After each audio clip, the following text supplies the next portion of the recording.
Olá, você está assistindo ao programa TV Uniceub. Hoje vamos falar de literatura, gincana e fotografia.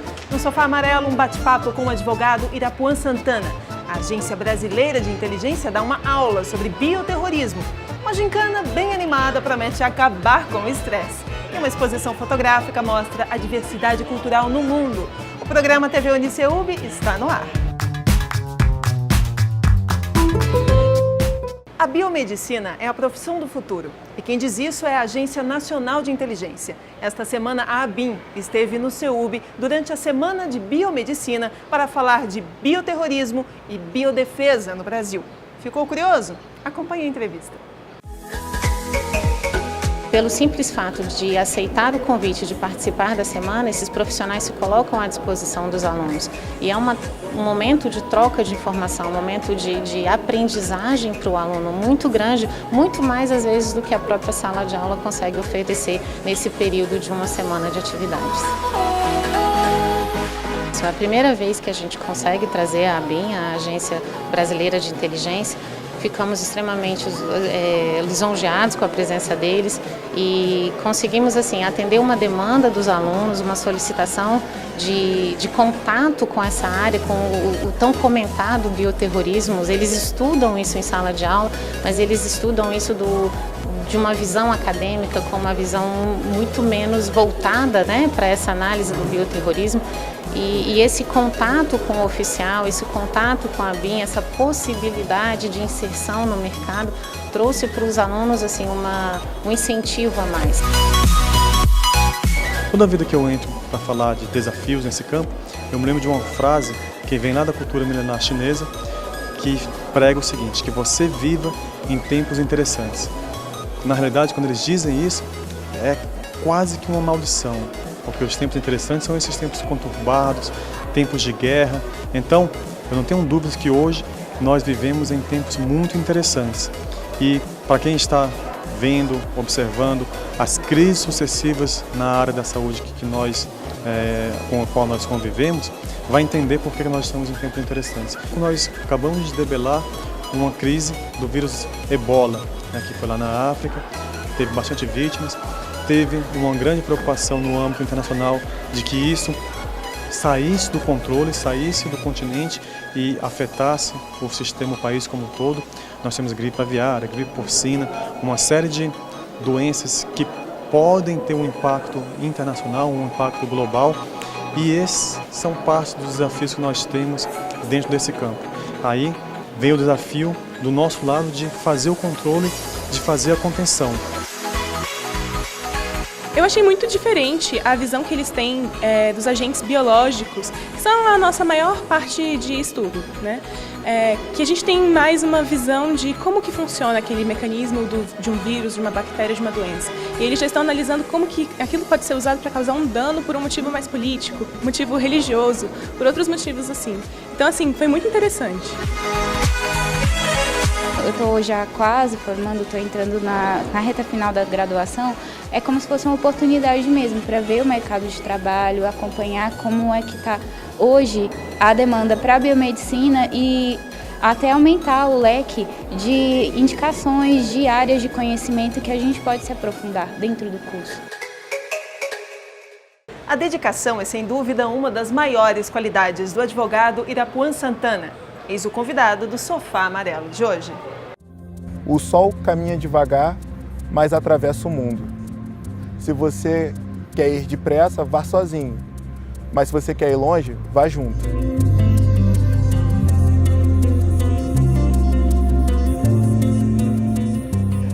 Irapuan, quando é que você descobriu o prazer de ler? Foi logo assim que eu entrei na faculdade de Direito. Eu falei, olha, já que a gente está aqui, vamos começar a ler também algumas outras coisas. E aí foi com o Código da Vinci que eu comecei a tomar gosto pela coisa. Eu devorei o livro em uns 2, 3 dias. Por que o direito na sua vida? Antes de ir para o direito, eu queria ser militar, queria ser piloto de avião e tudo. Eu passei em todas as etapas e descobri que era míope. E aí eu falei, putz, e agora? O que eu vou fazer da vida? E meu pai, olha, tem concurso para tudo quanto é carreira jurídica. Por que você não tenta também? Eu fui, estudei, prestei o vestibular para a UERJ. Aí eu passei e falei, então vamos ver aqui o que dá, né? Quando é que o magistério entra na sua vida? O magistério ele entra na minha vida quando eu estava me preparando ainda para tentar ser militar. Eu fazia parte de um cursinho, a sala de aula era numa garagem da casa do professor. Ali eu comecei a me destacar e comecei a ganhar uma monitoria, depois eu ganhei uma turma também, eu dava aula por R$10 a hora. E depois que teve essa parte do que eu entrei para a faculdade, eu parei um pouco, mas aquela vontade de continuar dando aula, de recomeçar a dar aula, sempre foi muito forte. E foi quando eu fiz, eu acho que a maior aposta da minha vida, que foi largar um emprego relativamente estável para tentar, de todo jeito, entrar no mestrado da UERJ. Quando você largou esse seu emprego, o que você foi fazer? Eu consegui um emprego de audiencista e foi quando eu tive uma ideia de escrever e pesquisar a respeito do que eu via no dia a dia, porque a gente pegava muito o direito do consumidor e eu via que às vezes ia só o consumidor contra 3 ou 4 advogados que era do fabricante, da seguradora, da loja, e a parte ficava perdida. Então eu comecei a pesquisar sobre e eu descobri um artigo de 1984 do professor Owen Fils, da faculdade de Yale, e é um artigo curto, mas ele denuncia justamente esse abuso que pode acontecer na hora de celebrar um acordo, né, em que as partes estão desniveladas. Existe uma parte muito mais forte do que a outra e essa parte mais forte acaba pressionando a outra a pegar um acordo que acaba prejudicando. E aí foi aí que eu tive a ideia de fazer a dissertação sobre isso e depois transformar em livro, que é o princípio da igualdade na mediação, né, como um acesso à justiça. Agora, é um livro acessível para quem não é do direito, né? Para qualquer pessoa é acessível. Sim, né? Com certeza. Eu participo de uma ONG chamada Educafro e que tem muitas pessoas carentes. E eu pensei nisso na hora de escrever. Eu explico, olha, o direito é isso, a parte técnica é assim, mas o mundo real é desse jeito. E vamos refletir como uma coisa se integra na outra. Né? E foi mais ou menos nesse sentido que eu tentei passar a minha indignação, né? e batalhar um pouquinho contra isso. Irapuan, eu quero agradecer muito a sua presença aqui no Sofá Amarelo. Eu que agradeço pela oportunidade e sempre que estiver aí, estamos à disposição.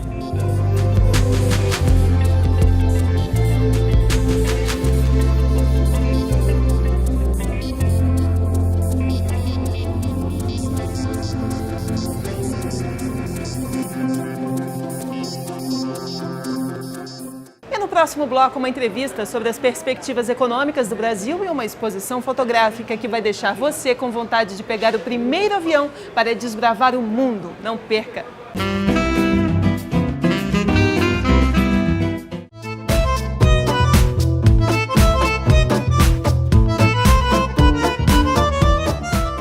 Nabil é uma figura cheia de talentos. Outro dia, andando pela faculdade, a gente bateu um papo muito legal. E o estudante de jornalismo me mostrou uma faceta muito interessante dele, a fotografia.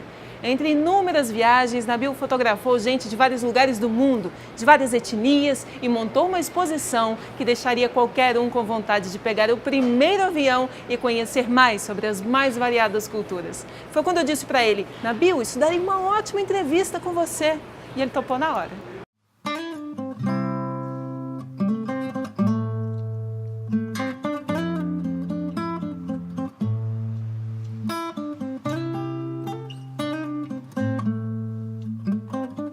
Eu acho que em relação ao jornalismo, com a fotografia, você pode seguir o ramo do repórter fotográfico.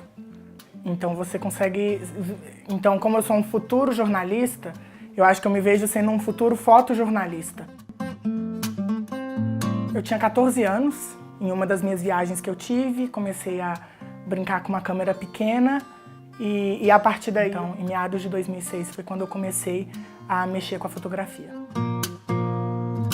Por meio dessa exposição, A Fisionomia do Mundo, claramente o que mais me atrai são retratos diversos. De 2011 a 2014 eu morei em Israel, então a partir daí eu tive uma facilidade de viajar para os países em volta. Então, quando eu parei, sentei e fui olhar ano por ano, eu vi que eu tinha uma grande quantidade de fotografia de retratos de países diferentes. Foi aí que eu tive a ideia de montar a exposição. Como foi ao andar e olhar o que tinha à minha volta.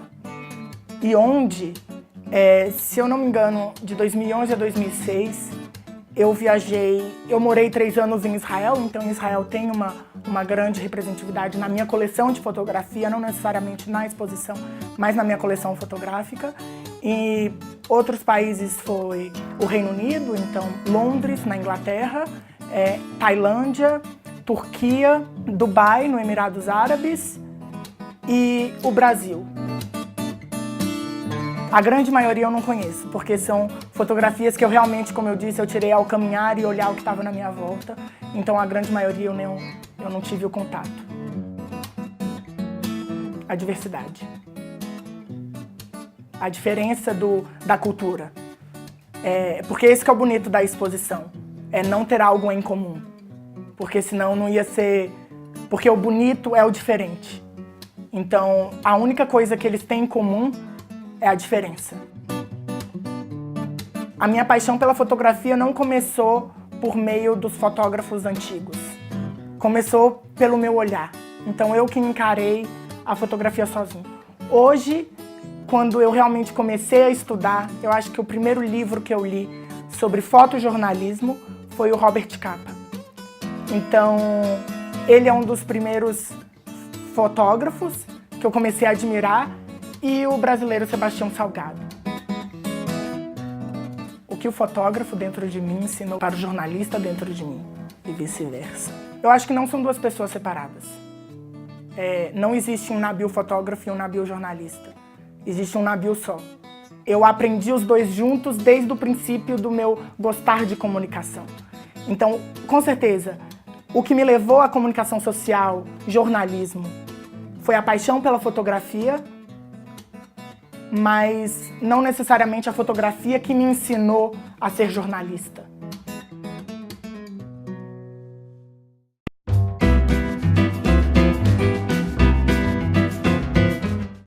A situação econômica do país tem causado preocupação e uma grande dose de incerteza. As mudanças políticas só agravaram este ambiente em que predomina o pessimismo. Por isso, convidamos o professor, consultor, comentarista financeiro Mauro Castro, para falarmos sobre as perspectivas de mudança na economia brasileira. Mauro é administrador e mestre em engenharia da produção, professor e coordenador do curso de marketing digital do UniCeub. Mauro, obrigado por você ter aceitado o nosso convite. Obrigado, a honra é minha. E é uma muito boa oportunidade para a gente conversar sobre esses assuntos. Então vamos lá, Mauro, qual é o maior desafio que o novo governo tem em relação à economia, à retomada do crescimento? O grande desafio, que não é o desafio de um único governo, é exatamente criar credibilidade no setor produtivo e na economia. Então, não se trata apenas de ações práticas ou não se trata apenas de informações ou trabalhar alguma questão estruturante do governo. É gerar uma movimentação que faça com que o investidor, que o empresário, que a economia tenha realmente credibilidade para investir no país. Confiança, né? Confiança. Dos fatores que levaram a economia brasileira a essa situação que vivemos, qual deles você acha o mais difícil para superarmos? O mais difícil é o endividamento.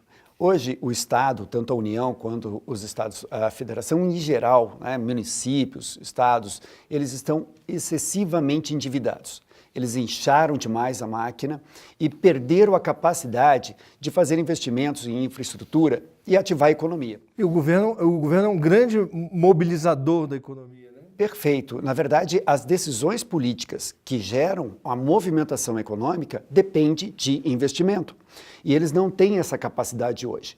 Portanto, a gente chega no momento em que, se não tiver confiança para o investidor trazer capital externo para colocar no Brasil e o governo não se movimentar para reduzir o endividamento, a gente simplesmente trava o país.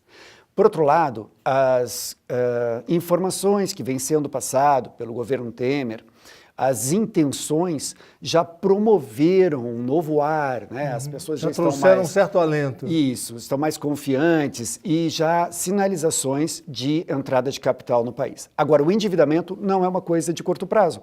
A gente pode colocar aí um cenário de 5, 6 anos para que isso se normalize e o governo comece a realmente ter capacidade de investimento. O governo tem trazido à discussão alguns temas e que, na verdade, são temas que a maioria dos especialistas dizem que são complicados, tipo reforma da Previdência, a questão da reforma trabalhista. O governo Temer tem apoio suficiente para promover essas mudanças? Essa questão transcende um pouco a economia, né? Mas, de qualquer forma, uma coisa bate na outra. Não tem como separar economia e política, né? Pois é, elas estão realmente casadas.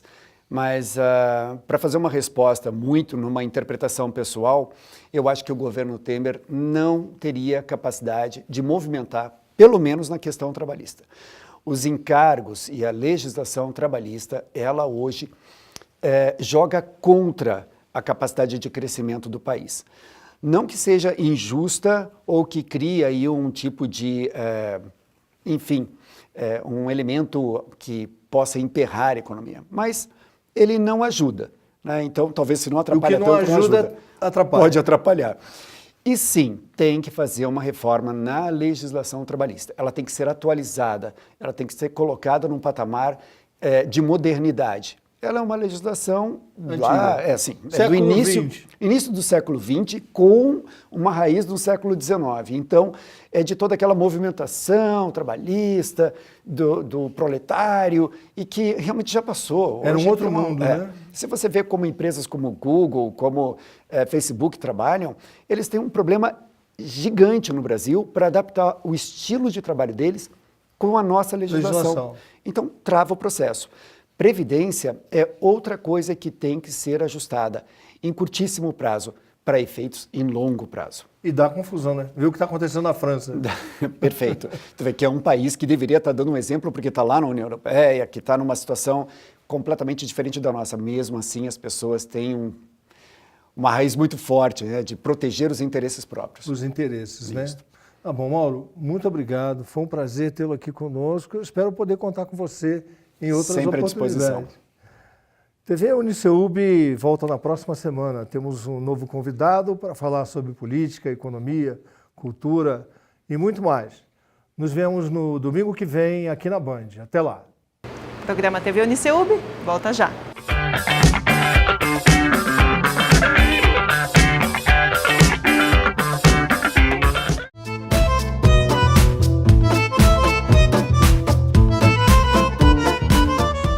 A sua empresa pode até ter uma CIPA, uma Comissão Interna de Prevenção de Acidentes, mas ela nem se compara à nossa. No Uniceub, durante uma semana, os quase 2.000 funcionários mandam o estresse para bem longe em competições super divertidas.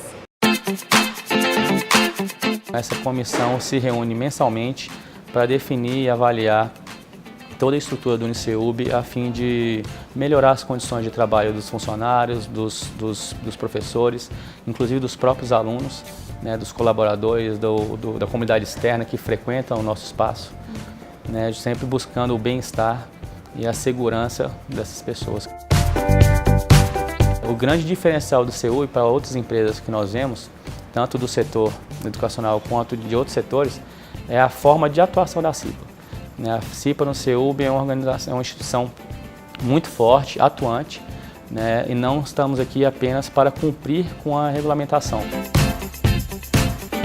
Essa é a 16ª semana CISPAT, que é a Semana Interna de Saúde e Prevenção de Acidentes. Nós estamos na nossa 16ª edição e há 5 anos nós modificamos um pouco o formato dela, iniciamos num formato de gincana, né, para tirar um pouco daquela rotina durante a semana meio maçante de palestras. E quando nós mudamos para esse modelo de gincana, a gente viu que a participação, a adesão dos funcionários à nossa semana vem crescendo a cada ano. Então nós buscamos sempre mesclar atividades de cunho social, de cunho educativo e esportivo, né, utilizando essas atividades esportivas para o bem-estar, para quebrar a rotina dos funcionários, né, para tirar um pouco o estresse, tirar ele um pouco daquela pressão do dia a dia, né, e sempre trazendo algum elemento do ambiente de trabalho.